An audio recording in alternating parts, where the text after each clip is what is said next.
that fun?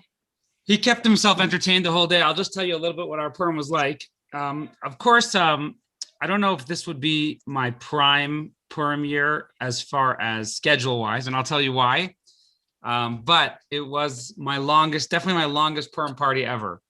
I ended up reading Megillah over Purim. I ended up reading it 9 times. Whoa. Almost a 10th, because people always come late. So we had 2 Megillah readings the night before. Okay. 2 Megillah readings the night before. And then I just let you know, this is on YouTube, but no one can be seen on YouTube. And I don't like share the video that much. I don't like publicize it. I only share it. There's a couple of people who ask me for the video every week. So I share it with them and they're not able to make it a time or whatever it is. So I'll just tell you a little bit how Purim went. It was, and it's not over yet. If you missed anything on Purim, you can still celebrate it today. We'll talk about that today. This is going to be a little bit of a review of the Talmud classes a couple of years ago. We were studying about the Megillah. So someone's trying to get on and then they're having a hard time. Every week, people have a hard time getting onto Zoom. I can't wait till this is done. Okay. Jerry, I can't wait. I can't wait till this is done. And Jerry, I can't wait till this is done in 2022. Please, no. 2022. No. So, anyways, sweetie, you sit with Bobby. Come here. Okay, so here's what we'll talk about today. It's going to be a very interesting class today, but I just want to go through the Purim. So Purim, we read them. I fasted on Thursday because it was a fast day. It's called Tainus Esther. The Jews fast in the Megillah. So we continue fasting and we pray on behalf of Mordechai and Esther. Very special day. It's kind of the happiest fast day because we commemorate not something sad, but we commemorate the Jewish people's anxiety in the story of Purim, and their prayers were answered. Then we read the Megillah at 7. And then I read the Megillah one time after that.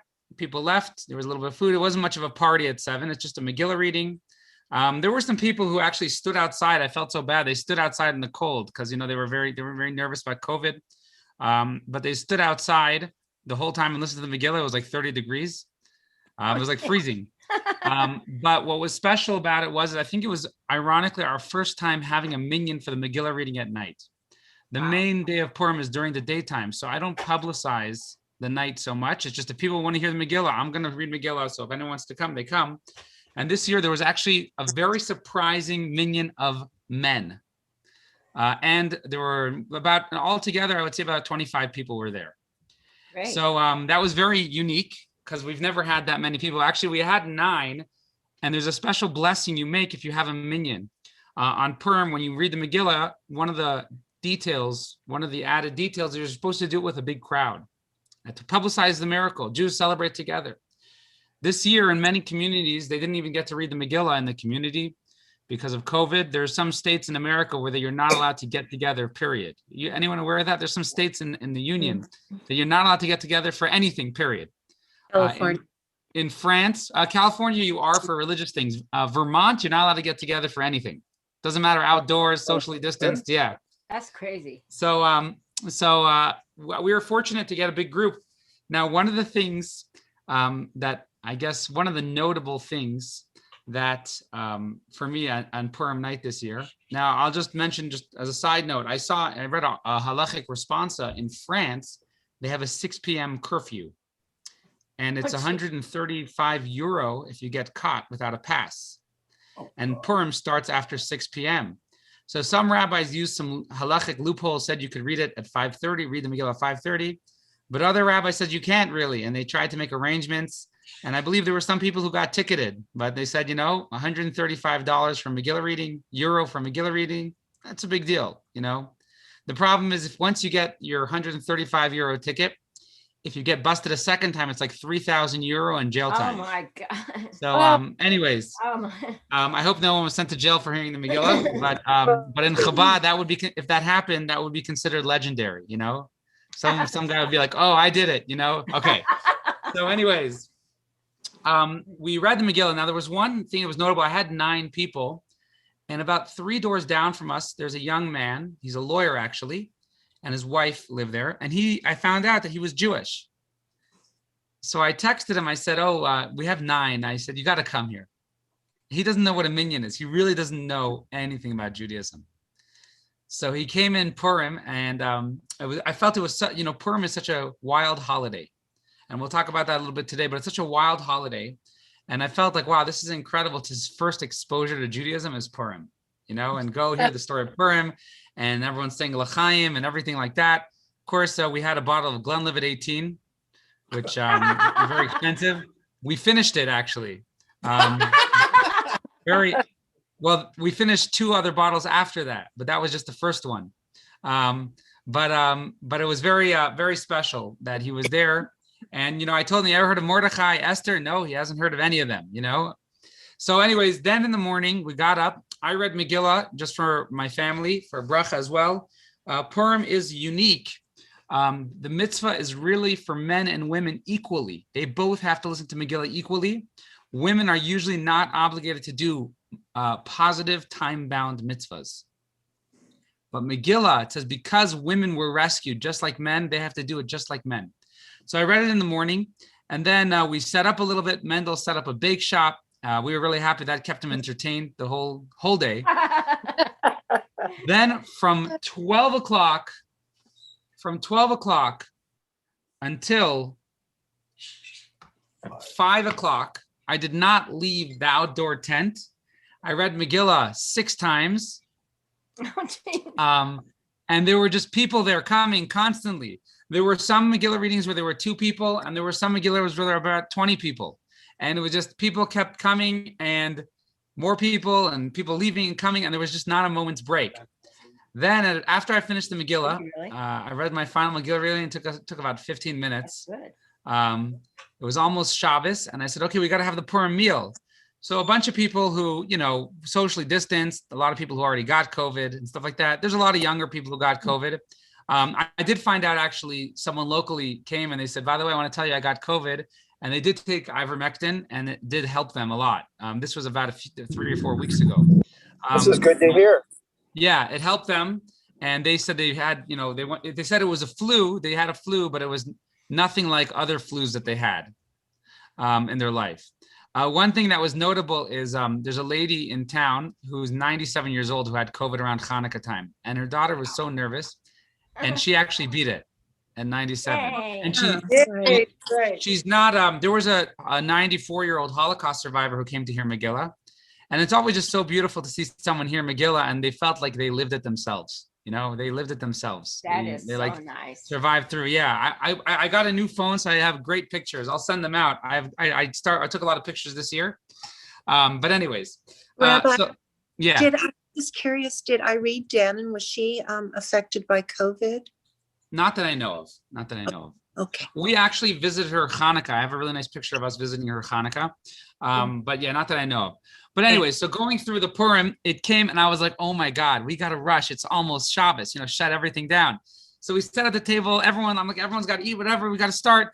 And then finally Shabbos came and we made Kiddush. There's a special type of meal you could do this year.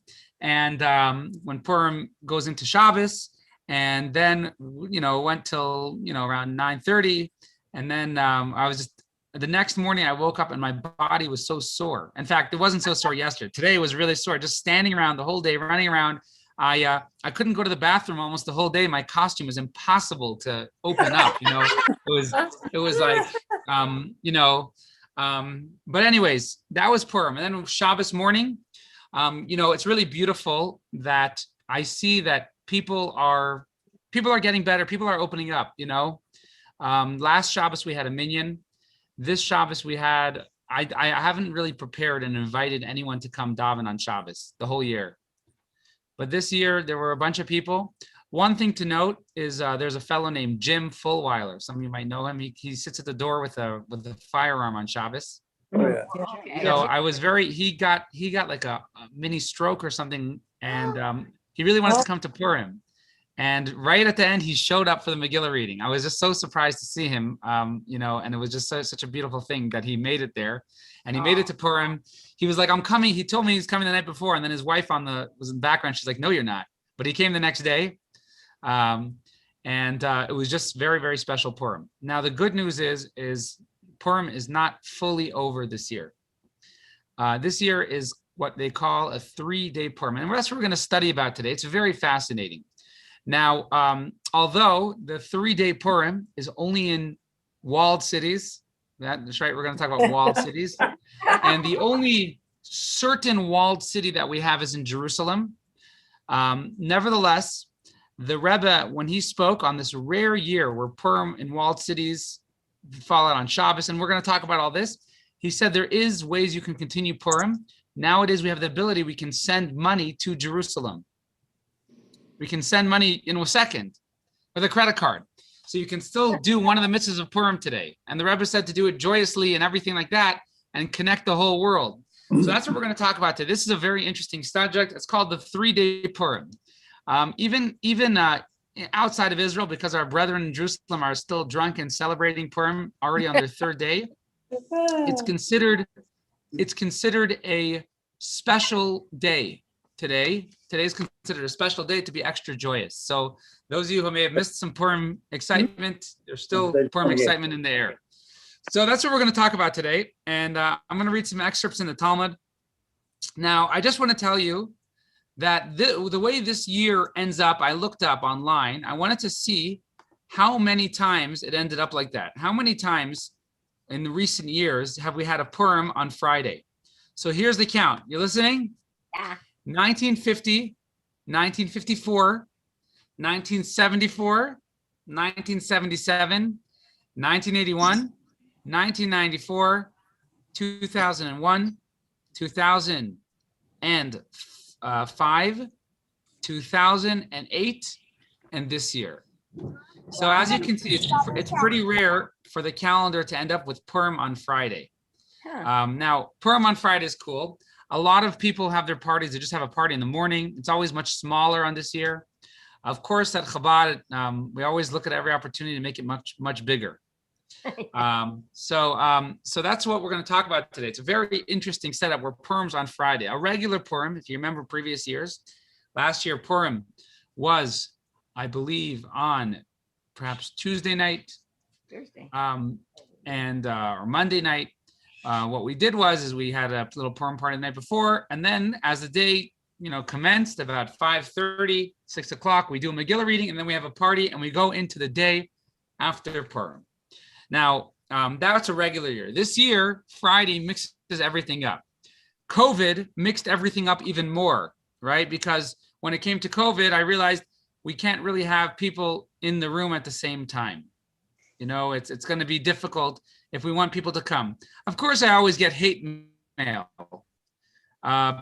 People always, people, they always say, hey, Rabbi, you can't celebrate Purim. It's COVID. You're endangering people's life. And people always say, hey, Rabbi, you can't have people with masks. You're endangering their lives with masks, right? You have both sides of the spectrum, right, to Chabad.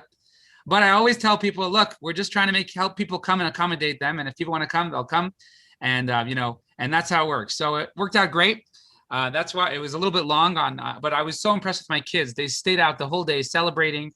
There were a lot of surprise people who came that we didn't expect, as always. And it was so nice. So let me just tell you about Purim a little bit. We'll understand why this year is so special. So first of all, Purim is on the 14th of the month of Adar. We're currently in the month of Adar. It's a very special month. It's a very lucky month, the month of Adar. Adar means strong. The Jewish mazel is strong. I just want to tell you for myself, I always think of the story of Purim, how the Jews were supposed to be annihilated on the 13th of Adar, which would have been the worst annihilation in that forever, right? Every single Jew would have been killed. And they weren't as widespread as, let's say, the Holocaust or whatever it is, right? Every single Jew would have been, there was one king of the world, every Jew would have been killed. That's the worst possible month, right? Worst possible thing. However, the miracle happened in Adar, right? The miracle happened, which shows us that even when bad things happen in this month, ultimately they will play out good. That's an important thing to remember.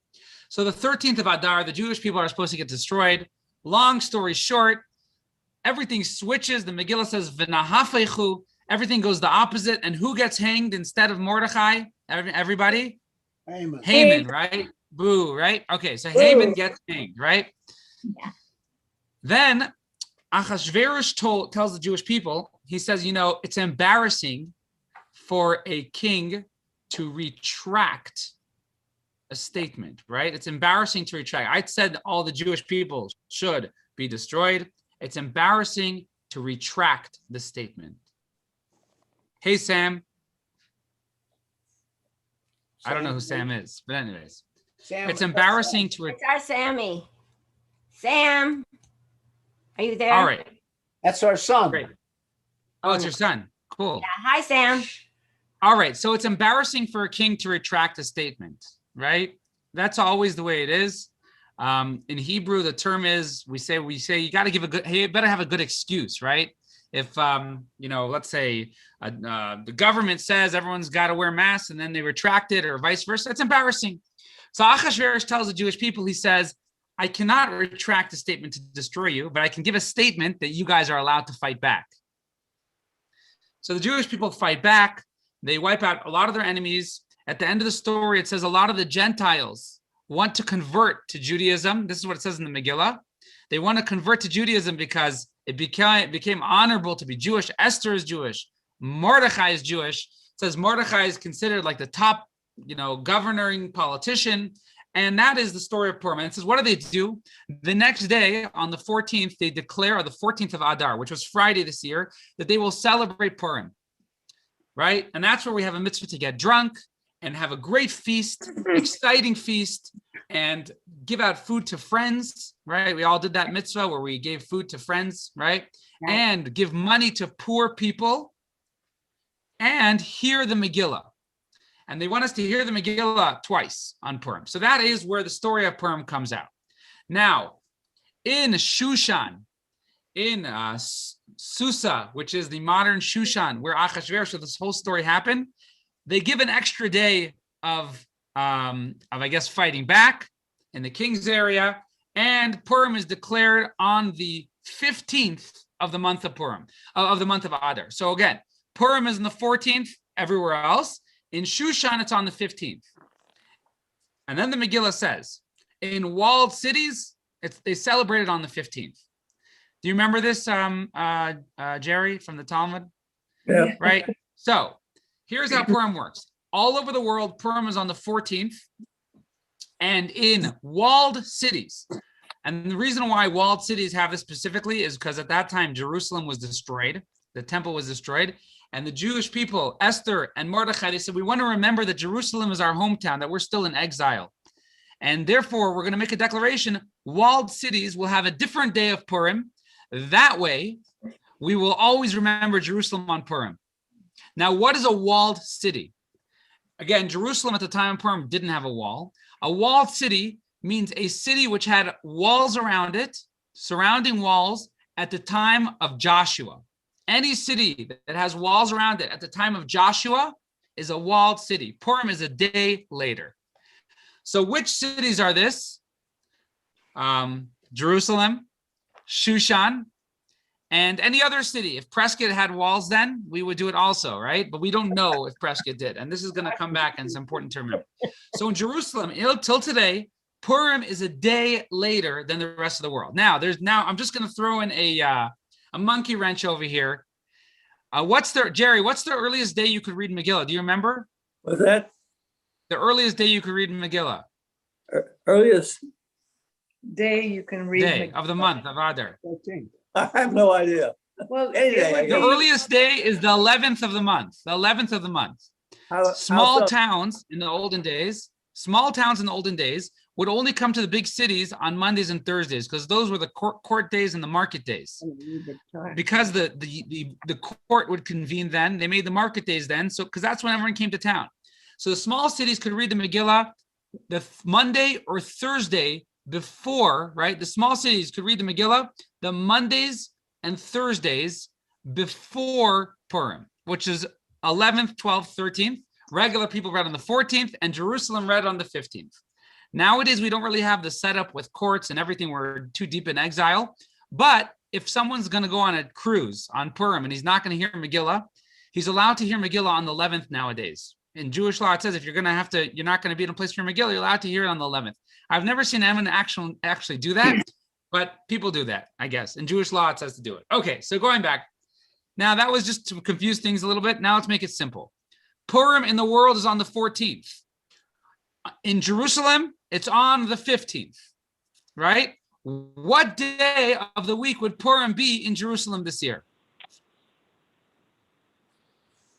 What If day? Purim in the rest of the world was on Friday, what day would it be in Jerusalem? Saturday. Saturday. Very good. Not a trick question, right? Not trying to fool anybody. Saturday. So this year we celebrated Purim on Friday. In Jerusalem, they would celebrate it on Shabbos. Because again, the walled cities like Jerusalem celebrate a day later. You know, I'll just tell you as an anecdote, when you're a young guy and you're hanging out in Israel, you try and be outside of Jerusalem the day before Purim and inside Jerusalem for Purim, right? So you get 2 days of partying, right? If you're a alter kaker, you try and be inside Jerusalem on the 14th and outside Jerusalem on the 15th, so you miss Purim. It doesn't really work that way because you actually go about the schedule of the city that you're from. But when you're around people partying, it's hard not to join, right? Okay, so this year, Purim in Jerusalem is on Shabbos. That causes a lot of problems. Now, before we get that, I'm just going to tell you a little excerpt of the Talmud. The Talmud actually lists the cities which are walled cities, and I'm going to read them quickly. Although it's almost meaningless, we have Lud, Ono, Gey, Harashim, and a couple other ones. It's almost meaningless because we're not clear through exile. We lost track of where these cities are. So there's several more cities which are walled cities. Another one is Tzfat, Haifa, right? Haifa. Those are also walled cities. Tiberias is questionable, right? Ultimately, in Jewish law, it's not clear if they're walled cities or where the walled city was and everything like that. So nowadays, what people do is they celebrate Purim for 2 days. One day they read the Megillah with a blessing because that's the right day of Purim, the 14th. And the second day they read it without a blessing because we're not sure if it's Purim that day or not. But let's go to Jerusalem. So this year, Jerusalem, Purim is on Shabbos. That causes a really big problem. That causes a really big conflict. Why? Because we do not read the Megillah on Shabbos. We don't read the Megillah on Shabbos. Anyone happen to know why? It's work. It's work. Well, you know, some people, I can do it in my sleep now. But we don't read Megillah on Shabbos. I read it, you know, it was crazy. I read it 9 times. I don't think I ever read it that many times in my life. Sometimes it took me like 30 minutes and sometimes it took me like 14 minutes. You know, it depends on the crowd. But I was actually impressed. There was a young lady in town who has a baby who couldn't come, but she sent her babysitter, who's not Jewish, with her 1-year-old baby to come to the Purim party. And I was like, okay, you want to hear the Megillah? She's like, yeah, sure. And this is, you know, this girl was probably a teenage girl, not Jewish, right? She's holding this 1-year-old baby to hear the Megillah. She's like, oh, her mom told the baby to come hear the Megillah, right? And in Judaism, we start education really young. Okay, so the reason is there's 2 reasons why we do not read the Megillah on Shabbos. Reason number 1, you're not allowed to carry things outside on Shabbos. That's considered work. Now, what would happen? Let's say I would have a Megillah, right? And I have a Megillah and I don't know how to read it. I might end up bringing it to my rabbi for him to teach me how to read it or for him to read it to me.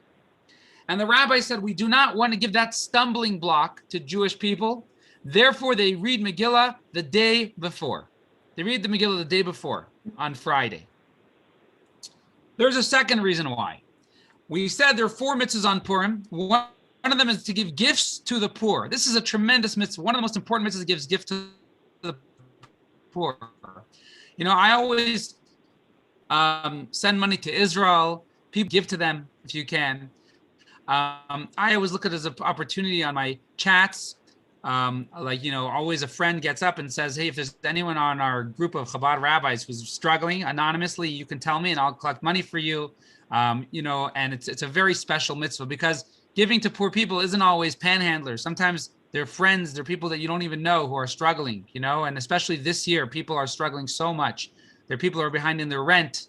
people who are, struggling with their mortgages, with their electricity. It's a crazy year. But what happens? The poor people come, they start hearing the Megillah in the streets, and they get excited, right? They get excited. Now it's finally, we're waiting this whole day where people have a mitzvah to give extra money to the poor. Not only that, but there's actually a quota. Ideally, you're supposed to give 2 meals to a poor person. 2 meals is about $3. Nowadays you can get $3. You can get a Big Mac. No, I'm just kidding. Nowadays, I guess you could get instant soup or whatever. $3 is average for a meal. When I was a kid, $3 could buy you a cream cheese bagel. Now it's like $9. But anyways, $3 could buy a meal for somebody. So anyways, the poor people get excited. They hear the Megillah. They come to synagogue, and we'd say, oh, sorry, it's Shabbos. We can't give out money today, right? That's bad for the poor people. So the rabbis therefore said, when Purim falls out on Friday in the rest of the world, thereby in Jerusalem it falls out on Shabbos, we read Megillah. For those 2 reasons, we read the Megillah on Friday. Even though Purim is on Shabbos, we read it on Friday because we have 2 choices. We can either push the Megillah off a day or read it a day before. But if we push the Megillah off till Sunday, the poor people are going to have to wait an extra day. It's going to be very difficult. They'll say, it's Purim. What? Sorry, another day, and we'll give you tzedakah. So we read the Megillah in Jerusalem on Friday. Now, there's 4 mitzvahs on Purim. We read the Megillah on Friday. Now, we just said we're reading the Megillah. The poor people are going to come and say, oh, it's our day, right? So we give the poor people on Friday as well. We do 2 mitzvahs on Friday. Money to poor people and Megillah. Then Shabbos, we can't read Megillah. There's actually a dispute. We have to eat a feast on Purim, right? We have to eat a feast on Purim. So there was actually a dispute. In the Jerusalem Talmud, it says, this year in Jerusalem, they eat the feast on Sunday. Why? Because Shabbos, you already have to feast. You won't know how to distinguish that it's Purim, right? Some people will know. Some people will drink a lot of wine and they'll say, oh, it's Purim, I'm drinking so much, right? But Shabbos, right? Some people also drink so much. We won't know how to distinguish between the joy of Shabbos and Purim. So therefore we do the feast. On. One second. Wave at him.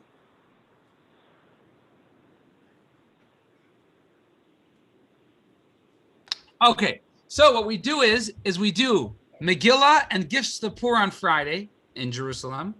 We do the feast on Sunday, right? The feast is on Sunday. And also on Shabbos, we can't give gifts of food on Shabbos because we might carry. It's the same problem, right? Furthermore, we give gifts of food and they're ideally supposed to be for the feast, right? That's why this year we included salami in the thing. We included meat because you're supposed to eat meat on Purim. And, we usually have them feast together with meat. But this year we didn't. So that's why we had it.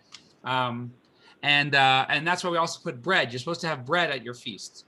Courtesy of Prime Nosh in Arizona. Okay, in Vegas. Okay. So here's what we have. We do the feast on Sunday. We do the gifts to our friends on Sunday, right? Because we can't do that on Shabbos. So what do we do on Shabbos in the day of Purim?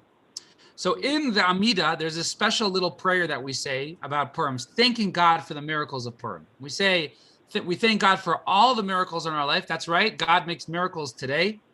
God makes miracles today. And we thank God for all the miracles, and we thank God for the miracles of Purim in a real little excerpt. Now, just as a side note, talk about miracles today.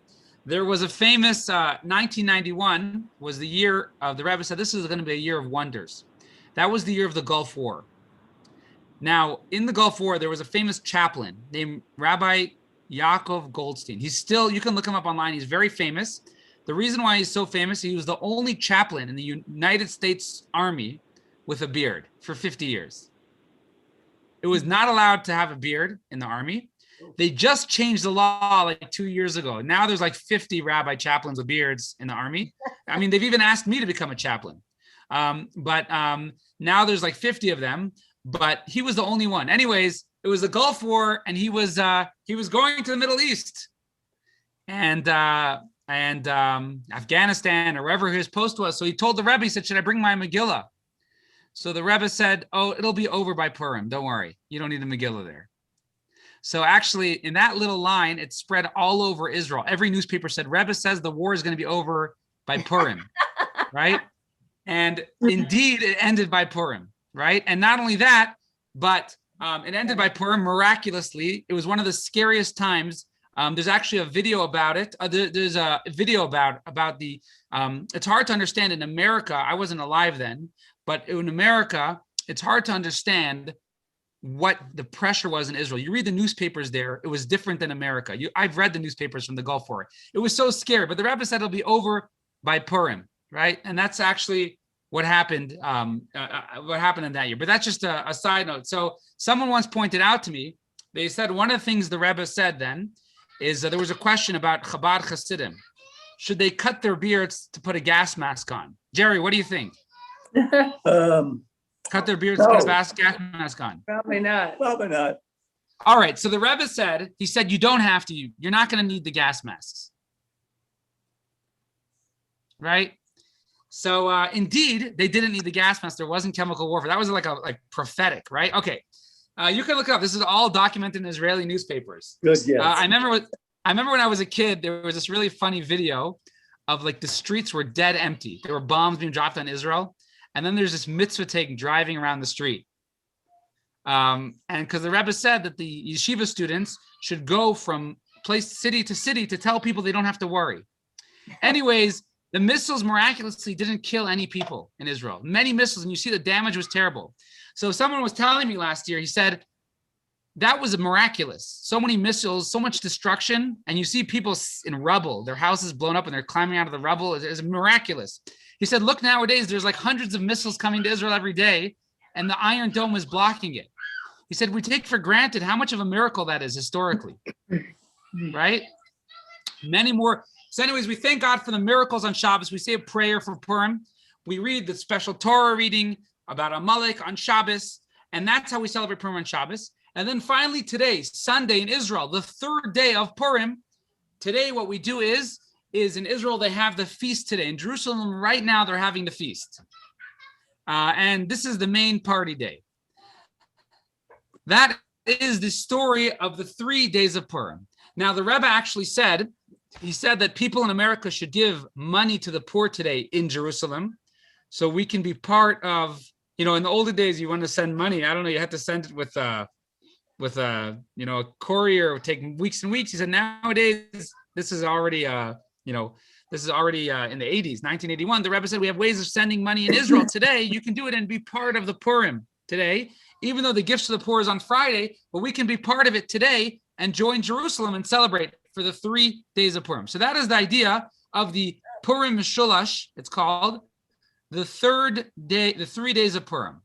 Now, I want to mention a couple other things, and we'll tie this all together. Now, we give food to a friend on Purim, right?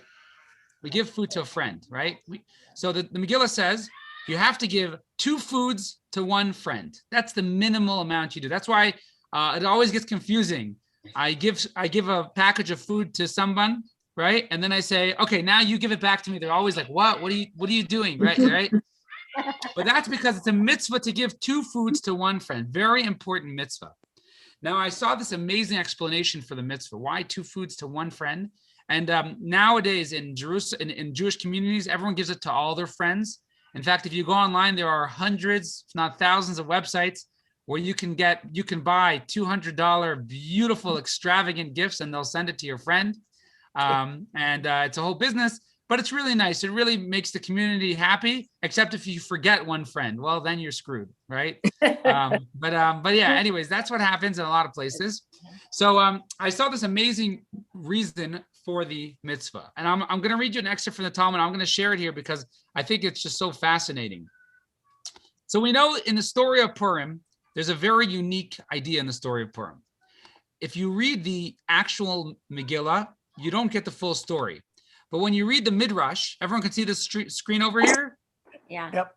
Mhm. Okay, when you read the Midrash, right? When you read the Midrash, it says that really the Jewish people had assimilated incredibly. and they were worthy of being destroyed. God was going to destroy us. Then what happens is in the middle of the Megillah reading, the Jewish people sacrificed their life. How do they sacrifice their life? They said, we're not going to give up being Jewish no matter what. That's all they said. We're not going to give up being Jewish. And when they did that, God said, okay, I'm going to save them. Right? Now, I'm going to go a little more into detail because there's this fascinating cryptic statement in the Talmud, which the Rebbe spoke about in 1920, 1952, and 1957. And he brought an incredible lesson, which I think is so relevant to our times, which is like, in my lifetime, I'm going to be 33 soon. In my lifetime, we've never had difficulty like we have this past year. We're always kind of lazy. Everyone in America is like wealthy. No one's starving. No one's this, no one's that. This year was like the year of unknown, right? In so many ways, it still is, right? So here's what the students asked Rabbi Shimon Bar Yochai. The students of Rabbi Shimon Bar Yochai said, what was the reason why the enemies of the Jewish people, a euphemism for the Jewish people themselves, when exhibiting behavior that is not in their best interests, in the generation of Purim, were deserving of annihilation? So Rabbi Shimon said to them, you guys say the answer. You guys guess, right? Yes, They said to them, because they partook of the feast of the wicked one. In the beginning of the Purim story, Achashverosh makes a feast for all the people of Shushan. Now, one of the things the Megillah says is the feast, all the food was kosher, right? Now, actually, if we read it, this is not a good translation. It says they enjoyed. This is what it says. They enjoyed the feast of Achashverosh. So the Jews went to the feast. It was good kosher food, and they enjoyed it. Now, in the story, in the Midrash, it says that Mordechai said, do not go. It's a trick. It's just to get you guys to lax up a little bit and assimilate. But they went and they enjoyed it. So Rabbi Shimon Bar Yochai asked back, he said, if so, in Shushan, they should have been killed. Why in the whole world were all Jews going to be annihilated? They said to him, you say the answer. He said, because in the days of Nebuchadnezzar, all the Jewish people bowed down to idols, except for the three famous Hanani, Mishael, and Azariah. What happened was Nebuchadnezzar made all the Jewish people bow down to an idol. There were three guys, Hanani, Mishael, and Azariah. Daniel was there, but Daniel was out of town. Nebuchadnezzar knew Daniel would not bow down, and he would make a statement. So he waited till he was out of town. He made all the Jews bow down to an idol. All the Jews bowed down. Hanani, Mishael, and Azariah were three. They're the three like holy, righteous Jews. They didn't bow down, and they were thrown into a furnace, right? And the furnace didn't burn them. So what did Nebuchadnezzar do? He took them out of the furnace and he punished all the Jews for bowing down. He said, look, you guys should have had faith like those guys, right? So that is, okay, so now let's break this down a little bit. There's two reasons for destruction in this little excerpt here. The first one is, it says, because they enjoyed the feast in Shushan. Rabbi Shimon Bar Yochai says that's a good reason, but not for the Jews in the whole world. That's only for the people who went. So then they answered, oh, it was actually because they bowed down to each other, to the idol. So I just want to, on a side note, talk about that little point, enjoying the feast. So the Rebbe once spoke about it, and he spoke about it. It was a very emotional talk. But the Rebbe said, what did they say was the problem? Not that they attended the feast of Achashverosh, the king of Persia, but it was that they enjoyed it. That's why they were punished. He said, why would that be a reason for punishment if they enjoyed the feast? It was kosher food, right? It was kosher food. So the Rebbe actually spoke about it, and he said, Jews have to get a different perspective. Really, we should have been annihilated a long time ago. Why should Jews have been annihilated? Ask Mark Twain, right? Because every nation was annihilated, right? The Romans were not, every nation was annihilated. We're this old ancient nation which has never disappeared on the face of the earth. It's miraculous. The only reason why Jews are still here today is because God protected us. It's a miracle. In the natural order of things, when you have small groups of people, especially if they're really good at inventions and really smart and everything like that, it causes destruction, jealousy, and everything like that. Jews should have been destroyed a long time ago, right? That's what That's the natural order of things. Mark Twain and Hamilton themselves realized this, and they commented. He said, if you look at the Jewish people, there's no question that they're divine, right? There's no question. So here's what happened. God protects us in every generation in exile. He protects us, and we know we'll always exist. We'll always survive. The problem is sometimes we don't realize that God is protecting us. We're not grateful for it. That's what happened to the Jews of Shushan. They were invited to a feast of Achashverosh. Now, in the context, they were suffering in exile for several years. They were suffering in exile, and they were assimilating. And then now they had an opportunity to go to a feast of the king. They all said, wow, this is our opportunity to get our hands into things. So the Rebbe pointed out, he said, it's one thing to go and have to go to the president's feast, and one thing to go and rely, you're under a government, you have to respect to the government, but you don't have to enjoy it. Jewish people always have to realize that our source of life is directly from God. Our source of protection is directly from God. Ultimately, when we trust too much on government or we trust too much on science or whatever it is, any man-created thing, it'll crumble, because our mission in the world is to have reliance on God. I think in my lifetime, I didn't see it so much as this year. Even doctors were running around like chickens without heads. Many doctors humbly said, I don't know what to do this year. I don't know what's going on, right? And there's doctors who were humble, and there are doctors who said they do know what's going on, but kept changing. We learned one thing this year is we can't rely on anyone except for God. And that's what the problem was. The problem was is Jews were saying, we're enjoying this. We're finally in on things. God tells us, no, he'll always protect us. Just remember it's him. The Midrash actually says that there's 70 nations in the world coming from Noah. Now there's more, but they're all come down to the big 70. And it says the 70 nations are like wolves, and Jewish people are like the sheep in the middle. We should be devoured. We should assimilate into all of them. But God watches over us. And this is what the Rebbe actually spoke about. He said, he said the problem was the Jewish people, the reason why they were deserving destruction wasn't a punishment. It was because they said, oh, we have someone to rely on now. We have someone to trust now. God said, you want to trust Achashverosh? You want to trust the government? Go with it. Let's see what happens. And that's what happened. Anyways, what happened was that's only the people in Shushan. The people in the whole world bowed down to the idol. Now, what happened in the story of Purim? What happened in the story of Purim is the Jewish people repented totally. The Jewish people sacrificed their life. They said, we know that maybe we sinned bowing down to the idol, but no more of this. We're going to be Jewish. Mordechai told the Jewish people, he said, run away from me because I'm going to be killed because I don't bow down to Haman. And we know that the Jewish people said, we're going to stay with you. It doesn't matter. We're going to stay with you. We're not assimilating. Furthermore, Mordechai gathered 24,000 children publicly to pray. So this was a mass gathering of pride and self. The Jewish people were sacrificing their lives to be Jewish, but they said, that's what we're going to, that's what we decided. Now, one of the interesting things that happened, I saw one of the commentaries, is Jewish people stopped eating each other's food. Why? Because they all bowed down to this great big idol in times of Nebuchadnezzar. Now, what's the problem? If someone's an idolater, you're not allowed to eat their food. Because in the olden days, what they would do is they would take their food, and before they'd eat it, they'd give it to their idol. Right? I remember there was this restaurant in San Francisco, and it was in Chinatown, and it was vegan. So a lot of Jews used to eat there because there was a rabbi who said, it's kosher, it's vegan. I checked out all the pots, everything, it's kosher. Anyways, one time someone was in the back, and he saw that all the food was put in front of an idol before it was served, right? So they didn't even realize it's not kosher. So all the Jews bowed down, but when the Jews bowed down, they didn't mean it. They didn't mean it. They were scared. But they thought maybe my friend meant it. Maybe I cannot do it. I cannot eat his food because maybe he meant it. I didn't mean it, but maybe he meant it. What happened on Purim? The Jewish people sacrificed their lives to be Jewish. They showed that they never meant it in the first place.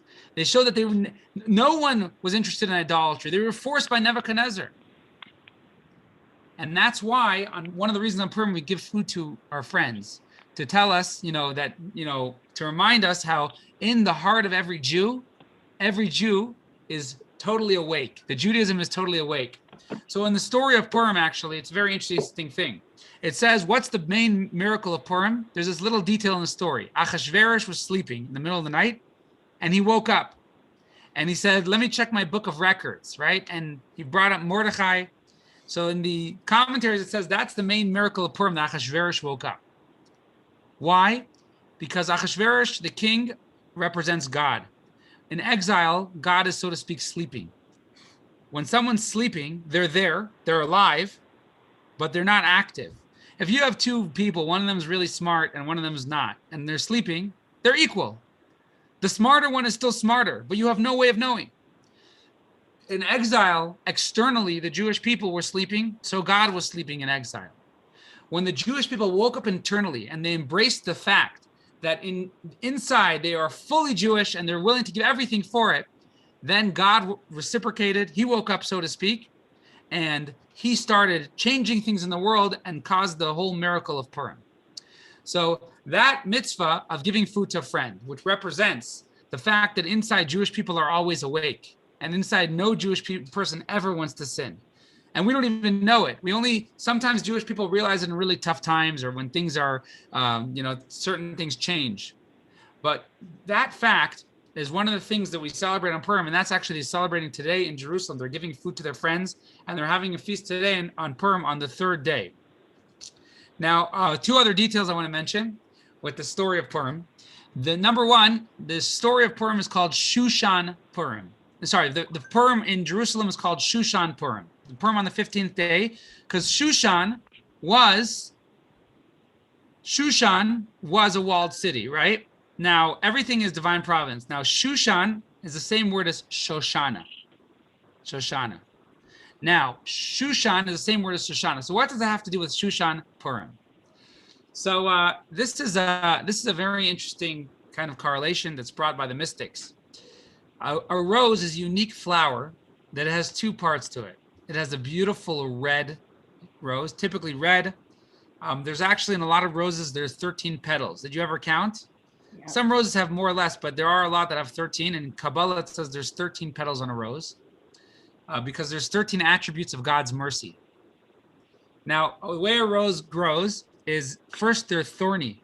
Now they've genetically modified roses, right? I don't know, they gave them both vaccines or something, and they don't have thorns, right? You can go to the store, but natural roses have thorns. The thorns grow first. The thorns are considered like exile. Exile is tough. It's very thorny. We are in exile right now. The hardest part of exile for Jewish people is we don't see God's hand in everything, except for Myra, of course, right?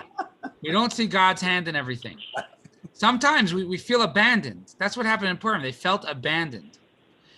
The lesson of the rose is when we have that feeling of abandonment and we still say, you know, God, I'm going to give you and I'm going to serve you no matter what.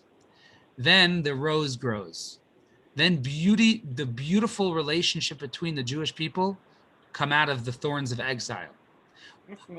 The rose grows, and furthermore, a beautiful flower comes about and has 13 petals. It arouses God's 13 attributes of mercy that we talk about on Yom Kippur, right? 13 attributes of mercy. That's why actually we say on Yom Kippur, we keep saying the 13, Hashem, Kel, Racham, Chanan, the 13 different characteristics of God's mercy. Now, Yom Kippurim literally means the day like Purim. Purim, we have it in a different way than Yom Kippur. Purim, through the fact that we've been in exile so many years, we have this amazing relationship. We're still dedicated to God. We have this amazing relationship to God. And God will dedicate himself to us more and more. And this is one of the lessons of Shushan Purim. Shushan was the place of exile, right? It was a place of exile. After the story of Purim, the Jews were still suffering in exile in Shushan.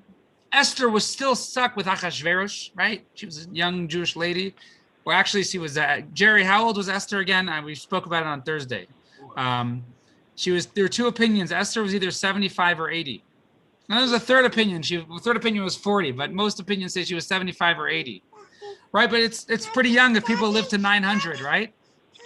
But no, that back then people only lived to like 100 max. Yeah. Okay, so what happened is Esther was still suffering, but through Shushan, through this rose of exile, what happens is it creates our relationship to God more than anything. It creates our bond with God. And that's what we celebrate Purim, that no matter what, no matter where, God will always be with us, always watch over us.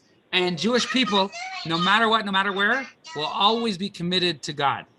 Inside, it's always there, and it's just a matter of time till it awakens. So I just finished off one more thing. One more thing. One of the interesting lines at the end of the Megillah, it says the Jewish people accepted what they started. So the Talmud says the Jewish people started at the giving of the Torah. When we got the Torah, that's when we became the Jewish people. But we didn't really test it out, what it means to be a Jew, because times were good. Purim was the time where they actually kept the Torah. When life was so difficult, and it was so difficult to be a Jew, and they said we're going to do it anyways, that's when they actually accepted the Torah, and that's when they actually saw that God is with us in a deeper way than we imagined in the story of Purim. So this is connected to Shushan Purim, the Purim of exile, and 3-day Purim. Well, one of the times the Rebbe said that 3 days in Jewish law, when something happens 3 times, it'll probably happen a 4th. So we have 3 days of Purim. The joy of Purim is supposed to be everlasting. It lasts much longer. And this is also connected to, on Passover and exile, we have 2 days of holiday, right? In Israel, they only have 1. And that's because 2 days in exile, we need more spirituality. We need 2 days. We need 2 Seders. It's the same thing on Purim. When we have 3-day Purim like this year, it transforms the world to become much more joyous. And it's exactly what we needed this year. So hopefully we will go from the joy of Purim. It says in the Talmud that Purim, we go from the redemption of Purim to the redemption of Pesach, to the full redemption with the coming of Mashiach. That's what, now we're in the middle of the story. We're in the middle of the plot. And so that's why you can't turn off your TV now. We're in the middle of the plot. Hopefully we'll get to the final redemption with the coming of Mashiach. Any questions?